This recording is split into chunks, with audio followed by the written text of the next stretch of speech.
இது மகிமை நேரம். ஆண்டவராகிய இயேசு கிறிஸ்துவின் ஈடு இணையற்ற நாமத்தில் மகிமை நேர நிகழ்ச்சிக்கு உங்களை அன்புடன் வரவேற்கிறேன். இந்த நாட்களில் நீ எங்கே இருக்கிறாய் அப்படின்னு சொல்லி நம்ம தியானித்து வருகிறோம். நம்முடைய ஆவிக்குரிய வாழ்க்கையில நம்ம எங்க இருக்கிறோம்? நாம் மனம் திரும்பாத நிலைமையில இருக்கிறோமா? ஆவிக்குரிய தூக்கத்துல இருக்கிறோமா? பயத்துல இருக்கிறோமா? தேவனுடைய திட்டத்துல இருக்கிறோமா அப்படின்னு சொல்லி நம்ம தியானித்தோம். இந்த நாள்ல மிக முக்கியமான ஒரு காரியத்தை குறித்து நம்ம தியானிக்க போகிறோம். இந்த உலகத்துல ஆண்டவர் நம்மை வைத்ததான ஒரு உன்னதமான நோக்கம், இந்த உலகத்துல நம்ம ஆண்டவருடைய பிள்ளைகளாக அவருடைய திட்டத்தின்படி வாழணும், மறுமையில அவருடைய நித்திய ஜீவனை சுதந்திரிக்கணும், நம்ம பரலோக ராஜ்யத்தை சுதந்திரிக்கணும். ஆண்டவர் இன்றைக்கு உங்களை பார்த்து ஒரு கேள்வி கேட்கிறாரு. பரலோக வாழ்க்கைக்கு தகுதியா இருக்கிறாயா? நீ எங்கே இருக்கிறாய் அப்படின்னு ஆண்டவர் கேட்கிறாரு. பரலோக வாழ்க்கைக்கு தகுதியா இருக்கிறாயா? எந்த நோக்கத்திற்காக நீ வாழ்ந்து கொண்டு இருக்கிறாய் அப்படின்னு ஆண்டவர் கேட்கிறாரு. மத்தேயு 25ஆம் அதிகாரம் 10ஆம் வசனம் இப்படி சொல்லப்பட்டிருக்கிறது.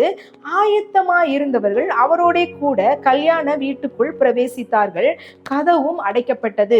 இந்த உவமை பரலோக ராஜ்யத்தை குறித்ததான உவமை. இது 10 கன்னிகைகள் ஆண்டவருடைய வருகைக்கு காத்திருக்கிறார்கள், மணவாளனுடைய வருகைக்கு காத்திருக்கிறார்கள். அதே போல நாமும் பரலோக ராஜ்யத்துக்காக நாம் காத்து கொண்டிருக்கிறோம். நாம் ஆயத்தம் உள்ளவர்களான வாழ்க்கை வாழுகிறோமா? பரலோக ராஜ்யத்துக்குரிய தகுதியுள்ள வாழ்க்கை வாழுகிறோமா அப்படின்னு சிந்திக்க நாம் அழைக்கப்படுகிறோம். நம்ம காத்திருப்பது பரலோகத்தின் கதவை திறக்காது. நாம் ஆயத்தமாக இருக்கும் போதுதான் அந்த கதவு திறக்கப்படும் போது நாம் உள்ளே செல்ல முடியும். மத்தேயு 7ஆம் அதிகாரம் 14ஆம் வசனம் இப்படி சொல்லுகிறது. ஜீவனுக்கு போகிற வாசல் இடுக்கமும் வழி நெருக்கமுமா இருக்கிறது, அதை கண்டுபிடிக்கிறவர்கள் சிலர். அநேக காரியங்கள் இந்த உலகத்துல வாழ்ந்து கொண்டிருக்கிறதான மக்கள் செய்யறாங்க. நம்ம நினைக்கிறோம் இவங்கெல்லாம் செய்யறாங்களே, நானும் செய்தா என்ன அப்படின்னு சொல்லி சில காரியங்களை நாம் சமரசம் செய்கிறவர்களா இருக்கிறோம். அருமையானவர்களே, பரலோகத்துக்குரிய தகுதி அது அல்ல. இடுக்கமான வாசல், நெருக்கமான வாசலுக்குள்ளதான் நாம் கடந்து செல்ல அழைக்கப்பட்டு இருக்கிறோம். நம்ம ஆலயத்துல இருக்கலாம், ஆண்டவருடைய பிள்ளைகளாக வாழலாம், பாவ மன்னிப்பின் நிச்சயத்தை பெற்று மனம் திரும்பினவர்களாக கூட நம்ம இருக்கலாம். ஆனா ஆண்டவருடைய ராஜ்யத்துக்குரிய ஆயத்தம் உள்ளவர்களாக இருக்கிறோமா? பரலோக ராஜ்யத்துக்குரிய தகுதியோடு இருக்கிறோமா? நீ எங்கே இருக்கிறாய் அப்படின்னு ஆண்டவர் கேட்கிறாரு. இந்த நாள்ல பரலோகத்திற்கான தகுதி என்ன அப்படின்னு சொல்லி நம்ம பார்க்கலாம். மீட்பின் உறவு தேவை.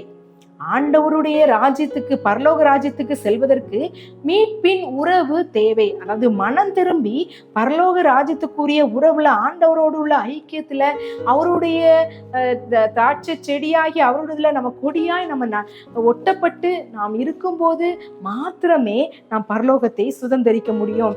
கொர்நேலியு அப்படின்னு சொல்லி ஒரு மனிதர் இருந்தார். அப்போஸ்தலர் 10ஆம் அதிகாரத்துல இவரை பற்றி சொல்லப்பட்டிருக்கிறது. அவர் ஒரு நல்ல மனிதர், அவர் தேவ பக்தி உள்ளவர், அவர் மிகுந்த தான தர்மங்களை செய்தார், தேவனுக்கு பயந்தவர் அப்படின்னு அவர் ஜபித்தார் அப்படிலாம் அந்த வசனங்கள் சொல்லப்பட்டிருக்குது. ஆனா தேவதூதன் அவருக்கு ஒரு தரிசனம் தோண்டி சொல்றாரு, நீ பேதுருவை அழைத்து கொண்டு வா, அவன் நீ என்ன செய்யணும் அப்படின்றத உனக்கு சொல்லுவான் அப்படின்னு சொல்லி ஆண்டவர் தேவதூதன் மூலமாக பேசுகிறாரு. இந்த பேதுரு அழைக்கப்படுகிறான். சுவிசேஷம் அவனுக்கும் அவனோடு இருந்தவர்களுக்கும் சொல்லப்படுகிறது. அந்த வேளையிலே பரிசுத்த ஆவியானவர் இறங்கி அவர்களை என்ன செய்யறாரு? நிரப்புகிறார். அப்பதான் அவன் உண்மையான ஒரு மனம் திரும்புதல், உண்மையான ஒரு மீட்பின் உறவுக்குள்ளாக வருகிறார். இப்படிதான் நாம் ஆண்டவருடைய மீட்பின் உறவுக்குள்ள புதுப்பிக்கப்பட்டவர்களாய் இருந்தா மாத்திரம்தான் நாம் பரலோகத்துக்கு தகுதி உள்ளவர்களாக நம்ம வாழ முடியும். நான் நல்லவளாய் வாழுகிறேன், நான் நல்ல காரியங்களை செய்கிறேன், நான் காணிக்கைகள் எல்லாம் கொடுக்கிறேன், நான் எந்த தவறான காரியத்தையும் செய்யல அப்படின்னாலும் ஆண்டவருடைய அன்பை பெற்றவர்களாக, ரட்சிக்கப்பட்டவர்களாக, அவருடைய அபிஷேகம் பெற்றவர்களாக, பரிசுத்த ஆவியால் நிரப்பப்பட்டவர்களாக நம்ம இந்த உலகத்தை வாழ்க்கையில பரிசுத்த வாழ்வு வாழும்போது, மீட்பின் உறவுல நம்ம ஒவ்வொரு நாளும் வாழும்போது மாத்திரமே பரலோகத்துக்கு தகுதி உள்ளவர்களா இருக்கிறோம். ஆண்டவர் கேட்கிறாரு, நீ எங்கே இருக்கிறாய்? இந்த மீட்பின் உறவில நீ இருக்கிறியா? இந்த மீட்பின் உறவு தேவை, இந்த உறவுல நீ இருக்கிறியா அப்படின்னு ஆண்டவர் கேட்கிறாரு. அடுத்ததாக உண்மையான மனம் திரும்புதல் தேவை. மனாசே அப்படின்ற ஒரு ராஜா இருக்கிறாரு. எசேக்கியாவின் குமாரன் தான் இவரை குறித்து 2 நாளாகவும் 33ஆம் அதிகாரத்துல சொல்லப்பட்டிருக்கிறது. இவர் கர்த்தருக்கு பிரியமில்லாத காரியங்களை செய்கிறாரு. விக்கிரக தோப்புகளை உண்டாக்குறாரு, பாகாலுக்கு பலிபீடங்களை உண்டாக்குறாரு. இதுக்கு மேல ஒரு படிக்கு மேல தேவாலயத்துக்குள்ள போய் பலிபீடங்களை உண்டாக்கி தீக்கடக்க பண்ணுகிறார். இப்படிப்பட்டதான பொல்லாப்ப செய்ததுனால கர்த்தருடைய கோபத்துக்கு உள்ள ஆகிறாரு. இந்த அசீரியா ராஜாவினால இவன் பிடிக்கப்பட்டு அவன் சங்கிலிகளினால பிடித்து கொண்டு போகப்படும் போது நெருக்கப்பட்ட சூழ்நிலையில அவன் ஆண்டவரை நோக்கி கெஞ்சுகிறான். அவருடைய இரக்கத்துக்காக கெஞ்சுறான், தன்னை தாழ்த்துகிறான், கர்த்தரே தேவன் அப்படின்னு சொல்றான். அந்த சூழ்நிலையில ஆண்டவர் மனம் இறங்கி என்ன செய்யற, அவருடைய விண்ணப்பத்தை கேட்டு அவனை திரும்ப பண்ணி அந்த ராஜ்யத்துல அவனை கொண்டு வந்தாரு. மீண்டுமாய் அவர் அந்த பலிபீடங்கள் எல்லாம் அகற்றி விக்கிரக தோப்புகள்லாம் விலக்கி கர்த்தரே தேவன் அப்படின்னு சொல்லி எல்லா ஜனங்களுக்கும் பிரகடப்படுத்தினாரு. ஒருவேளை நம்முடைய சூழ்நிலையில ஆண்டவருக்கு பிரியமில்லாத காரியத்துல நம்ம ஈடுபட்டு கொண்டிருக்கிறோம் அப்படின்னா, எந்த ஒரு காரியம் அது என்ன காரியம் அப்படின்றது நமக்கும் ஆண்டவருக்கும் தெரியும். அந்த காரியத்துல நம்ம ஈடுபட்டு கொண்டிருக்கிறோமானால் உண்மையான மனம் திரும்புதல் வேணும். அப்பதான் பரலோக ராஜ்யத்துக்குரியவர்களாய் நம்ம மாற முடியும். நீ எங்கே இருக்கிறாய்? பரலோக ராஜ்யத்துக்குரிய தகுதியோடு இருக்கிறாயா அப்படின்னு ஆண்டவர் கேட்கிறாரு. ஒருவேளை நாம் செய்த பாவம் பெரிதாய் காணப்படலாம். ஆண்டவருக்கு பிரியமில்லாத அநேக அருவருப்பான காரியங்களை நம்ம செய்கிறவர்களாய் காணப்படும். ஆனா உண்மையான மனம் திரும்புதல் இருந்துச்சு அப்படின்னா அவர் நம்மிடத்தில் பாராட்டுகிற கிருபை அதை விடவும் மிக பெரியதாய் காணப்படுகிறது. அப்போ உண்மையான மனம் திரும்புதல் பரலோகத்துக்குரிய ஒரு திறவுகோலாய் காணப்படுகிறது. இதுல நம்ம எங்க இருக்கிறோம் அப்படின்னு நம்ம சிந்திக்க அழைக்கப்படுகிறோம். அடுத்ததாக பரிசுத்தமான வாழ்வு தேவை.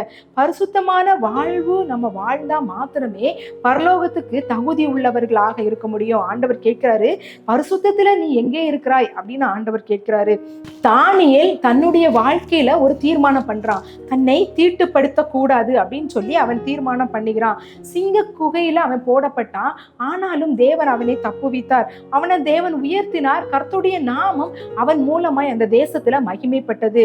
நம்முடைய வாழ்க்கையில நாம் பரிசுத்தமாய் வாழும்போது சில சூழ்நிலைகள் நம்மை நெருக்குகிறதாகவும் நமக்கு தோல்வியை போல தோன்றினாலும் முடிவில் நம்முடைய காரியங்களின் மூலமாக ஆண்டவருடைய நாமம் மகிமைப்படும். ஒருவேளை நம்முடைய காரியங்கள் சுமூகமாய் இருந்தால் ஆண்டவருடைய நாமம் மகிமைப்படலை அப்படின்னா அதுல எந்த பிரயோஜனமும் கிடையாது. ஆனா பரிசுத்தமான வாழ்வு வாழும்போது நம் மூலமாய் ஆண்டவருடைய நாமம் மகிமைப்படும். ஒருவேளை காலங்கள் தாமதம் ஆனாலும் அந்த சூழ்நிலைகளை ஆண்டவர் பரிசுத்தமாய் நம்ம வாழும்போது மாற்றி தர வல்லமை உள்ளவரா இருக்கிறாரு.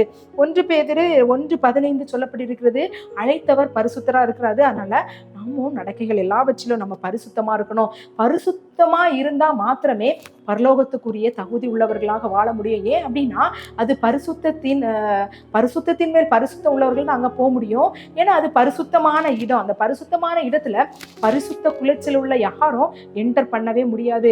இந்த சாமுவேல் தீர்க்கதரிசி சிறு வயதுல இருந்தே அவருடைய சத்தத்தை, தேவனுடைய சத்தத்தை கேட்டு வளர்ந்தான். அவன் ஜனங்கள்கிட்ட சொல்றான், நான் உங்களோட எருதை ஆகிலும் நான் எடுத்துக்கொண்டேனா, நான் உங்களுக்கு இடுக்கன் செய்தனா, பரிதானம் வாங்கினேனா அப்படின்னு சொல்லும்போது ஜனங்கள் சொல்றாங்க, நீங்க எதுவுமே செய்யல அப்படின்னு சொல்லி. இப்படிப்பட்ட ஒரு சாட்சி உள்ள வாழ்க்கையும் நம்ம வாழும்போது மாத்திரமே பரலோகத்துக்குரியவர்களாக வாழ வேணும். ஒரு நாள் மாத்திரம் நான் பரிசுத்தமா வாழ்றேன், என்னுடைய பாவங்களெல்லாம் ஆண்டவர் கழுவிட்டார், நான் பரிசுத்தமாயிட்டேன் அப்படின்னு சொல்வது அல்ல. ஒவ்வொரு நாளும் நம்மை பரிசுத்தப்படுத்தி நாம் பரிசுத்தமான நடக்கும்போது மாத்திரமே நம் பரலோகத்துக்கு உரியவர்களாக நம்ம வாழ முடியும். ஆண்டவர் நம்மை அப்படிப்பட்டதான காரியத்துக்கு தான் நம்மை அழைத்திருக்கிறார். ஆண்டவர் கேட்கிறாரு, நீ எங்கே இருக்கிறாய்? பரலோக ராஜ்யத்துக்குரிய தகுதி உன்னிடத்துல இருக்கிறதா? நீ அந்த காரியத்துல நீ எங்க இருக்கிறாய் அப்படின்னு ஆண்டவர் கேட்கிறாரு. ஜிம் எலியட் அப்படின்னு சொல்லி ஒரு மிஷனரி அமெரிக்கால இருந்தாரு. இக்வேடார் அப்படின்ற பகுதியில அவரும் ஒரு 4 மிஷனரியும் போனாங்க. 1956 ஜனவரி மாசம் ஒரு பழங்குடியினர் மக்கள் மத்தியில அவங்க சுவிசேஷத்தை அறிவிக்கும் போது அவங்க கொல்லப்பட்டார்கள். அவங்க கொல்லப்பட்டதுக்கு அப்புறமா அவங்க என்ன செஞ்சாங்க அப்படின்னா, அவங்களுடைய மனைவி அந்த இடத்துக்கு போனாங்க. அவங்கள கொன்றவர்கள் ஆண்டவரை ஏற்றுக்கொண்டு இயேசுவின் பிள்ளைகளாய் மாற்றப்பட்டார்கள். அந்த ஜிம் எலியட் இறக்குறதுக்கு முன்பதாக இப்படி டைரியில எழுதி வச்சிருக்கிறாரு, தான் வைத்து கொள்ள முடியாததை கொடுத்து தான் இழக்க முடியாததை பெறுகிறவன் முட்டாள் அல்ல, தான் வைத்து கொள்ள முடியாததை கொடுத்து தான் இழக்க முடியாததை பெறுகிறவன் முட்டாள் அல்ல அப்படின்னு எழுதி வச்சிருக்காரு. இதுக்கு என்ன என்ன அர்த்தம் அப்படின்னா, நம்ம நம்மளோட உயிரை நம்ம வைத்துக் கொள்ள முடியாது. ஆண்டவருடைய வேலை வரும்போது ஆண்டவர் நம்முடைய ஆவியை அவர் எடுக்கும்போது நம்ம ஒண்ணுமே செய்ய முடியாது. ஸோ நம்மளால வைத்துக் கொள்ள முடியாததை வச்சுட்டு அதை கொடுத்து இழக்க முடியாத பரலோகத்தை பெறுகிறவன் முட்டாள் அல்ல அப்படின்னு சொல்லி எழுதப்பட்டிருக்கிறது. நம்முடைய வாழ்க்கையை சற்று சிந்திக்க நாம் அழைக்கப்படுகிறோம். நாம் பரலோகத்துக்குரிய வாழ்க்கை வாழுகிறவர்களா இருக்கிறோமா? நாம் எங்கே இருக்கிறோம்? நம்ம விசுவாசம் இல்லாத சூழ்நிலையில நம்ம காணப்படுகிறோமா? நம்முடைய மனம் திரும்புதல் இல்லாம நம்ம காணப்படுகிறோமா? நம்ம பரிசுத்தம் இல்லாமல் நம்ம காணப்படுகிறோமா அப்படின்னு சொல்லி நம்ம சிந்திக்க நாம் அழைக்கப்படுகிறோம். நம்முடைய வாழ்வு எங்கே இருக்கிறது? நம்ம ரட்சிக்கப்பட்டிருக்கிறோமா? நாம் ஆண்டவருடைய பரிசுத்த ஆவியினால் நிரப்பப்பட்டிருக்கிறோமா? பரலோகத்துக்குரிய வார்த்தைகளை நம்ம பேசுகிறோமா அப்படின்னு சொல்லி நம்ம சிந்திக்க அழைக்கப்படுகிறோம். விசுவாசம், மனம் திரும்புதல், பரிசுத்தம் நமக்கு தேவை. நீ எங்கே இருக்கிறாய் அப்படின்னு ஆண்டவர் கேட்கிறார். உடைய ஆவிக்குரிய நிலைமை எங்கே இருக்கிறது? நீ எந்த இடத்துல இருக்கிற? எந்த இடத்துல இருந்தாலும் மனம் திரும்பி ஆண்டவருக்கு நேராக வரணும் அப்படின்னு சொல்லி ஆண்டவர் விரும்புகிறாரு. நாம் இந்த நாள்ல ஆண்டவரிடத்துல நம்முடைய காரியங்களை அறிக்கையிடுவோம். முழு இருதயத்தோட அவனுடைய சமூகத்துல நான் திரும்புகிறேன். நான் இவ்வளவு நாளா உம்முடையத்துல திரும்பல, முழு இருதயத்தோடு திரும்பல. நான் ஏதோ கடவுளுடைய பிள்ளையும் உலகத்துக்குரிய காரியத்தை நான் செய்து கொண்டிருந்தேன் அப்படின்னு சொன்னீங்கன்னா, இந்த நாள்ல ஆண்டவருக்குரிய காரியங்களை ஆண்டவரிடத்துல மனம் திரும்புகிறவர்களாக, பரலோகத்துக்குரியவர்களாக வாழ்வதற்கு வாழ்வை ஒப்பு கொடுக்கணும் அப்படின்னு ஆண்டவர் விரும்புகிறார். நம்முடைய கண்களை மூடி நம்ம ஜெபிக்கும் போது, ஆண்டவரே உங்களுடைய பரலோகத்துக்குரியவர்களாய் என்னை மாற்றுங்க. நான் இருக்கிற இடம் சரியில்லை, நான் திரும்பி உம்முடைய இடத்துக்கு, உம்முடைய சமூகத்துக்கு வர எனக்கு கிருபை செய்யுங்க அப்படின்னு சொல்லி நம்ம ஜெபிக்கலாம். எங்களை அதிகமாய் நேசிக்கிற எங்கள் அன்பின் கர்த்தாவே, இந்த நல்ல நாளுக்காக உமக்கு நன்றி செலுத்துகிறோம். இந்த நாளில் ஆண்டவரே, நாங்கள் நீ எங்கே இருக்கிறாய் அப்படின்னு சொல்லி எங்களுடைய ஆவிக்குரிய நிலைமையில நாங்க எங்கே இருக்கிறோம் அப்படின்னு சொல்லி ஒவ்வொரு நாளும் ஒவ்வொரு காரியத்தை குறித்து எங்களுக்கு கற்றுக் கொடுத்தீங்க. ஆண்டவரே, இந்த உலக வாழ்க்கை ஆண்டவரே நாங்க வாழுகிறது முடிவுல பரலோகத்துக்கு வரணும் அப்படின்னு சொல்லி தான் நீங்க எங்களை இந்த இடத்துல வைத்திருக்கீங்க. இந்த உலகத்துல எங்களை வைத்திருக்கிறீங்க. உடைய திட்டத்தின்படி நாங்கள் வாழ எங்களை ஒப்பு கொடுக்கிறோம். ஆண்டவரே, நாங்கள் இருக்கிற சூழ்நிலை உமக்கு பிரியமில்லாத இடத்துல நாங்க இருக்கிறோம். ஆண்டவரே, பரலோகத்துக்கு உரிய வாழ்க்கையை நாங்க வாழாத இடத்துல இருக்கிறோம். எங்களை மன்னிங்க, எங்களை பரிசுத்தப்படுத்துங்க. எங்களோட பாவத்திலிருந்து நாங்கள் மனம் திரும்ப எங்களுக்கு உதவி செய்யுங்க. எங்கள் பயத்திலிருந்து எங்களுக்கு விடுதலையை தாங்க, பலமுள்ள ஆவியை தாங்க. ஆண்டவரே, பரலோகத்துக்குரிய கிருபையினால எங்களை நிரப்புங்க. நாங்கள் மனம் திரும்பி மீட்பை பெற்று ஆண்டவரே நாங்கள் பரிசுத்தத்தின் மேல் பரிசுத்தமடைய எங்களுக்கு உதவி செய்யுங்க. அது உம்மால் மாத்திரம்தான் முடியும். உடைய கிருபையினால மாத்திரம்தான் உண்டு. ஆண்டவரே, விசுவாசத்தை கொண்டு கிருபையினாலதான் ரட்சிக்கப்பட முடியும். ஆண்டவரே, உடைய கிருபை எங்களுக்கு தாங்க. எங்களை ரட்சிங்க, பரிசுத்த ஆவியினால எங்களை வழி நடத்துங்க, பரலோகத்துக்குரியவர்களாய் மாற்றுங்க. எங்களை தாழ்த்துகிறோம், வெறுமையாக்குறோம். நீர் பெருக, நாங்கள் சிறுக. இயேசுவின் மூலம் ஜெபிக்கிறேன் நல்ல பிதாவே, ஆமேன். கர்த்தர் தாமே உங்கள் அனைவரையும் ஆசீர்வதிப்பாராக.